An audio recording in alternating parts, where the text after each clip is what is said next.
गुरु प्यारी सात संगत जी, आप सभी को प्रेम भरी राधा स्वामी जी। सात संगत जी, कल दिन शुक्रवार 23 फरवरी को डेरा ब्यास में बाबा जी के सत्संग प्रोग्राम के बीच सवाल जवाब रखे गए।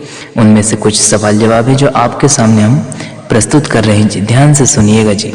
सात संगत जी, एक भाई ने कहा, बाबा जी, जब कोई शिष्य अपने सदगुरु से बहुत ही प्रेम करता हो तो क्या वो किसी दूसरे गुरु जी का सत्संग व उनका सेवा या सत्संग घर जा सकता है? बाबा जी ने कहा, जी सही है, कोई दिक्कत नहीं है। सभी संत महात्मा सत्संग में एक ही बात समझाते हैं, लेकिन अब अगर हम थोड़ी सी बात उनकी सुन ले और थोड़ी सी अपने गुरु की सुने तो बीच में कुछ खिचड़ी सी पक जाती है। इसलिए हमें कभी भी ऐसा नहीं करना चाहिए, क्योंकि जब हम दो नाव पर सवार होते हैं तो दोनों नाव पर हमारा पार उतरना संभव नहीं हो सकता। इसलिए वही रास्ता चुने जो सही लगता है। आगे इन्हीं भाई साहब ने कहा कि बाबा जी, मेरे पिताजी पिछले 10 सालों से घर से बाहर हैं, जिस वजह से हमारा घर टूट गया है। घर में बहुत परेशानियां हैं। तो बाबा जी महाराज जी ने कहा कि बेटा, आपके पिताजी बच्चे तो नहीं हैं, उन्होंने जो भी कदम उठाया है तो वहाँ सभी सोच समझ कर ही उठाया होगा। आप मालिक पर विश्वास रखें, वह सब ठीक होगा। सत्संग जी, अगला प्रश्न, एक लड़की कहती है, बाबा जी, मेरी अरेंज मैरिज हुई है, लड़के ने तोड़ दी, फिर मेरे घर वालों ने उसको फिर मनाया तो उसने हाँ कर दी, लेकिन फिर से उसने अरेंज मैरिज तोड़ दी। ऐसा उस लड़के ने 3 से 4 बार किया। अब मुझे उस पर विश्वास नहीं रहा। बाबा जी ने समझाया, बेटा, माँ बाप तो हमारे दुश्मन नहीं हैं। ऐसा कोई करे तो दिल को ठोकर लगती है, लेकिन आप अपने माँ बाप से सलाह करके ही आगे बढ़े। एक भाई ने बाबा जी से पूछा, बाबा जी, जब जवान थे तब हमने नामदान ले लिया, उस समय हमने संतमत को सीरियस नहीं लिया, और अब जब उम्र होती जा रही है तो भजन सिमरन हो नहीं पाता, शरीर बूढ़ा हो गया है, तो क्या अब इस जन्म में हमारा पार उतरना संभव है और हमारे कर्म इस जन्म में खत्म हो जाएंगे या फिर से जन्म लेना पड़ेगा? तो बाबा जी महाराज जी ने कहा कि हम ये कैसे तय कर सकते हैं बेटा कि हमारी कितनी तरक्की हुई है और हम कहाँ तक पहुँचे। आगे बाबा जी महाराज जी ने बहुत ही प्रेम से समझाया कि हमें इन चीज़ों की गिनती कभी नहीं करना चाहिए, हमें बस भजन सिमरन करते रहना है, बाकी सब मालिक पर छोड़ देना चाहिए। फिर उन्हीं भाई साहब जी ने पूछा कि अब तक तरक्की अच्छे इंसान बनने में की थी, तो अगर दोबारा जन्म मिला तो क्या ये अच्छे कर्म आगे जोड़े जाएंगे? तो बाबा जी महाराज जी ने कहा, आप अपना कर्म करते रहें, बाकी सब मालिक पे छोड़ दे, मालिक जरूर कृपा करेगा। अगला प्रश्न, एक लड़की ने पूछा कि बाबा जी, आत्मा अगर परमात्मा का ही अंश है तो ये परमात्मा से इतनी दूर क्यों रहती है? बाबा जी महाराज जी ने कहा, बेटा, हमने होमे की एक दीवार खड़ी कर दी है, जब हम भजन सिमरन करेंगे तो ये दीवार गिर जाएगी और हम उस मालिक को पालेंगे, यानी कि उसके हो जाएंगे और वो मालिक हमारा हो जाएगा। बस भजन सिमरन करते रहें। उस लड़की ने बाबा जी से आगे पूछा, बाबा जी, जब हम स्टडी करने कहीं दूर जाते हैं तो कभी कभी हमसे गलत कर्म हो जाते हैं, तो क्या हमारे कर्म बनते हैं? क्या कर्मों का बोझ उठाना पड़ेगा? तो बाबा जी महाराज जी ने समझाया कि बेटा, हमें सोच समझ कर चलना चाहिए। अगर हम ऐसे कर्म करेंगे तो हमें कर्मों का बोझ उठाना ही पड़ेगा, क्योंकि हमारे अपने कर्मों का बोझ हमें स्वयं उठाना है।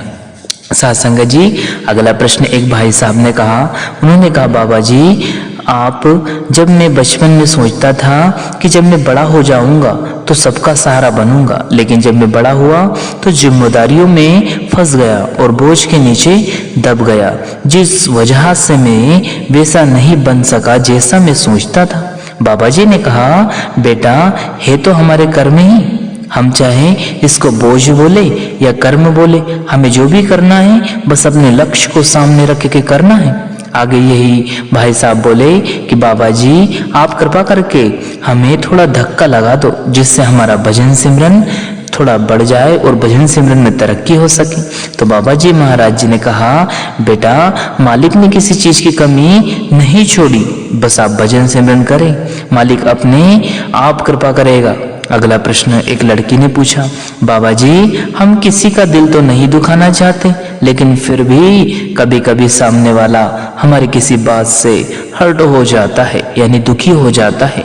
तो बाबा जी महाराज जी ने कहा कि बेटा हमने जान करके किसी का दिल नहीं दुखाना, हमें अपनी तरफ से गलती कभी नहीं करना, आगे मालिक अपने आप ठीक करेगा। साथ संगत जी अगला प्रश्न एक लड़की ने पूछा, बाबा जी क्या हम वहम कर सकते हैं कि वीरवार को नाखून नहीं काटे, शाम को झाड़ू नहीं लगाएं, इस तरह के वहम क्या हमें करने चाहिए? तो बाबा जी महाराज जी मुस्कुरा कर बोले कि बेटा मैं तो रोज नाखून काटता हूँ, मुझे तो कोई फर्क नहीं पड़ा। फिर आगे बाबा जी ने समझाया कि बेटा पुराने जमाने में इन सब बातों के कुछ तर्क होते हैं, इसलिए इसका कोई मकसद होता था। फिर यही लड़की बाबा जी महाराज जी से कहती है कि बाबा जी मैं जब आपकी फोटो से बात करती हूँ तो आप बात किया करोगे। बाबा जी महाराज जी ने मुस्कुराने लगे और फिर लड़की कहने लगी कि बाबा जी जब तक मुझे नामदान नहीं मिल जाता तब तक आप मुझसे ऐसे ही बात किया करो, उसके बाद में आपसे अपने अंदर बात किया करूंगी। बाबा जी महाराज जी मुस्कुराकर बोले कि मुझे बोलने का मौका देगी या नहीं। ये सुनकर सारी संगत जोर से हंसने लगी। फिर वह लड़की कहने लगी, बाबा जी मैं जब भी ब्यास आती हूँ ना तो मेरा दिल करता है कि मैं रोऊं। तो बाबा जी कहने लगे, बेटा मुझे तो नहीं लग रहा कि तू रोएगी। आगे बाबा जी ने मजाक में कहा कि तू जा के अपने पति को रुलाएगी। संगत जोर जोर से हंसने लगी। साथ संगत जी अगला प्रश्न एक भाई साहब ने पूछा कि बाबा जी हम राधा स्वामी क्यों बोलते हैं? तो बाबा जी महाराज जी कहने लगे कि जैसे हम किसी से मिलते हैं तो कभी सीरियर कह देते हैं या कुछ और कह देते हैं या वाहेगुरु कहते हैं, जय श्री राम कहते हैं, ठीक इसी प्रकार से हम सभी राधा स्वामी बोल देते हैं। आगे इन्हीं भाई साहब ने पूछा कि बाबा जी अनहद शब्द क्या होता है? तो बाबा जी महाराज जी ने बताया कि जो धुन शब्द हमारे अंदर 24 घंटे बज रही है वही शब्द धुन है। आगे इन्हीं भाई साहब ने पूछा, बाबा जी सच्चा प्यार क्या होता है? तो बाबा जी महाराज जी ने कहा कि बेटा सच्चा प्यार शब्दों में बयान नहीं होता, सच्चे प्यार को सिर्फ महसूस किया जा सकता है। क्यों? क्योंकि सच्चा प्यार कोई हमें सिखा नहीं सकता। जब हम रूहानियत के रास्ते पर चलते हैं और जब हम अपने आप को मालिक के साथ जोड़ते हैं या उसके हवाले कर देते हैं तो हमें सच्चे प्यार का एहसास हो जाता है। साथ संगत जी ऐसे सवाल जवाब पाने के लिए आप हमारी चैनल को सब्सक्राइब करें, वीडियो को लाइक करें और शेयर करें। साथ संगत जी इसी के साथ अपनी वाणी को विराम देते हैं, फिर मिलते हैं किसी और वीडियो में। तब तक आप जी अपना और अपनों का ध्यान रखें जी। Take care. आप सभी को अंत में प्रेम भरी राधा स्वामी जी। शुक्रिया।